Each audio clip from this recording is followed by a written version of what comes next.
The offseason is here, and yet again, you have no plan. If you're tired of doing the same things over and over again in the offseason to see no results in season, you're going to need to watch this entire video and stick around for the sixth thing because it's the most important. I'm going to show you guys 6 things that you can do this offseason to transform your game. The first one is on-air technical skill work. This is when it's just you with a coach or a trainer or maybe your dad, and you're getting work with no defense. This is actually very valuable because you can work on a lot of your weaknesses. Maybe it's the technical stuff where you don't have great footwork and you're working on your dribble time and connecting the basketball with your feet, working on your change of directions. Maybe you have some mechanical issues with your jump shot and you're going to do a lot of form shooting to maybe stop moving the basketball to the left side of your body and get a straight, fluid ball path and get a ton of reps. On-air work is great for that, to boost your confidence and get a ton of reps and transform your game in the technical side. But if you do too much of the on-air work, when you get to the season, you're going to have a lot of trouble when defense gets up on you. So number 2 is small-sided games. Small-sided games are my personal favorite because it allows us to apply some specificity to our work and directly target specific things that we want to improve on in a 5v5 setting. So for example, if I want to work on a ball screen situation on an empty side, I'm going to do a 2v2 ball screen small-sided game where I need to work out of that. Or maybe I want to do 1v2 where I'm coming off a side ball screen, the defender has to go over the screen, and the bigs and drop coverage. So small-sided games are a great way to get a ton of reps in a controlled environment and allow us to really focus in on specific game situations that we know we're going to see. I would recommend doing this as much as possible with a couple teammates, friends, or some older players if you can. Now, number 3 is going to be live 5-on-5 reps. 5-on-5 is something that you cannot mimic, and no matter how many small-sided games you get, once you get to 5-on-5, it's going to be a completely different scenario. 5-on-5, you might be sitting in the corner, and you might not touch the basketball for a couple possessions. How are you going to then respond to that when you touch it? Are you going to be able to knock down a 3? Are you going to be able to attack that closeout? Can you guard in a 5v5 setting, right? So those small-sided games are a great way to break the game down, but ultimately we're going to need it to translate to 5-on-5, or it's not going to translate. So 5-on-5, I would recommend if you're in high school or middle school playing with high school players. If you're in high school, play with college and pro players. Try to be the worst player in the gym where every single day you're getting challenged in that 5-on-5 scenario, not only offensively but defensively, because you're going to have to be able to guard come the season. The 4th one, tying along that, is getting stronger. You need to either get on a weight room routine or find a strength coach to be lifting 3, 4, 5 times a week and also working on your speed and agility. Because if you can't get on the floor and you can't physically hold up, your offensive skills that you work on in that on-air setting or those small-sided games really doesn't matter because physically you need to be able to hold up. I'd recommend finding a strength coach nearby or going online and watching YouTube videos to be able to get into a good routine. And if you're younger, it might just be push-ups, sit-ups, pull-ups, all that bodywork stuff because it doesn't need to be really that fancy. You just need to find a good routine for yourself and stick to it. Maybe it's every Monday, Wednesday, Friday. I do a full body workout at noon in between my skill work and my live sessions. Right? So make sure you're getting in that strength work and don't forget to add in some vertical jump work as well to improve your athleticism. Number 5 is working on your mind.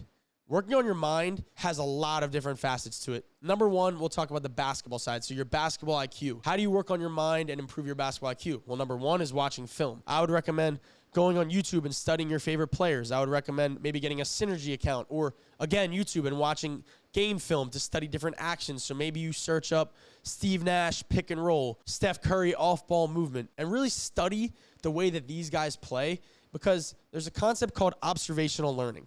Observational learning is one of the best ways for players to learn. In a nutshell, observational learning is picking up on things by watching it and then going out and doing it without ever having practiced it before. So maybe I'm watching Steph Curry come off a pin down and I'm observing how he does it. Maybe he goes slow to fast when a guy's lock and trailing. So he goes slow, then he stops and bumps, then he goes fast. Or maybe if a guy's in a top lock, he fakes going high, gives a little nudge, and then goes back door, right? So picking up on those things and then applying that in a small-sided game setting is going to allow it to really translate. Now, the second way to work on our mind is to really work on our attitude and how we respond to things. So maybe I get into journaling or yoga or meditation. If you're somebody that is constantly getting really upset and mad at themselves in workouts when they miss shots or you get mad at your teammates, you need to work on your mind to be able to control that behavior and to be able to compartmentalize all of your feelings on the court. Maybe you miss a ton of shots and you don't have a great next shot mentality. How do you work on that? Well, maybe you compartmentalize after every workout and you say, I got mad after every single miss. Tomorrow, I'm going to work on not getting so mad and so worked up. Because the reality is, the more control you have over your mind, the better you're going to be on the court. I think strengthening your mind and working on that is going to be super important. And before I tell you guys the sixth one, which is to me the most important, I want you guys to hit that subscribe button and let you know how appreciative I am of you guys, especially if you've been on this journey since May of 2021. That's when I made my first YouTube video. I really appreciate you guys, and I can't believe we're this close to 10,000 subscribers. So if you hit that subscribe button, it means the world, and always reach out to me on Instagram at dcoopbball for a lot more. So the sixth one is becoming an all-around better human. This has honestly nothing to do with basketball. It's not your ball handling. It's not your shooting. It's just becoming a better person, working on the emotional skills in life. So working on compassion and empathy, working on your confidence, working on holding yourself accountable. All of these things, even if you didn't touch a basketball, are going to actually help you become a better basketball player. And I didn't realize this until I got older, maybe until I was in college or even out of college, because it allows you to detach from having the game of basketball be your entire life. A lot of you guys watching this, I'm sure, basketball is your identity. It's what you do every single day. It's what you watch. It's what you talk about. It's what you want to be when you're older.